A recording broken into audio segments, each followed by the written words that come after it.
Jadi bagi si babi hutan, dia nggak peduli halangan apapun, yang penting dia tiba di desa itu karena itu kelaparan dia. Dia merampok makanan di situ, lalu dia balik. Dia bukan koruptor. Dia diperintah oleh nalurinya untuk cari makan.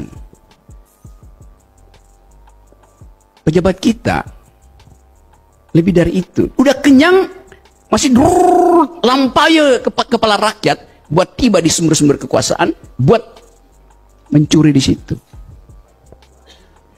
Lebih dari itu.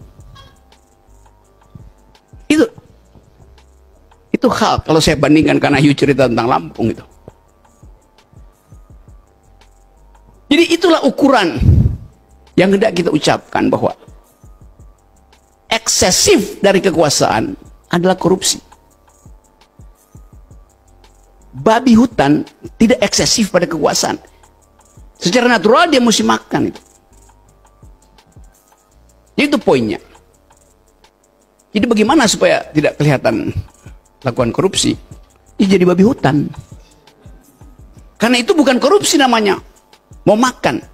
Tapi tadi saya bilang bahwa manusia itu tidak mungkin jadi binatang. Dia bisa jadi di atas binatang. Sebagai animal rasional, kita adalah animal rasional, binatang yang berpikir, atau dia di bawah binatang. Yaitu udah kenyang, tapi masih mencuri. Binatang itu kalau lapar dia mencuri, tapi manusia udah kenyang pun masih mencuri. Jadi dia statusnya itu subhuman, sub-animal, di bawah animus, di bawah kebinatang. Nah, kita mau pulihkan itu dengan mengatakan bahwa kemanusiaan itu didesain untuk membagi, bukan untuk merampas. That's the philosophy. Dan dicatat, disimpan di otak, jangan disimpan di toilet.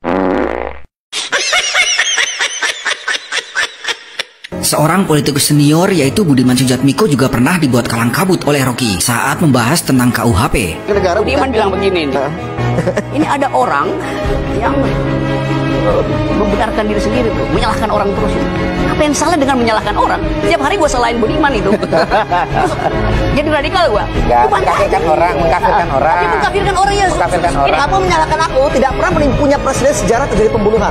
Tapi kalau kamu mengkafirkan orang bisa dibunuh. Itu punya sejarah historis baru dibunuh. Atau kamu menyerang rasku, kamu menyerang etnisku, pernah punya sejarah. Tapi kamu mengkritikku, menyalahkan aku terus, tidak pernah ada presiden pembunuhan. Jadi beda-beda. Apakah itu seperti itu? Apakah itu dibiarkan saja gitu loh, Bung Rocky? Apakah kita diam saja? Konteks tadi yang di Jerman. Pertanyaan saya, ada di KUHP enggak tuh? Apanya? Yang mana? Segala macam itu.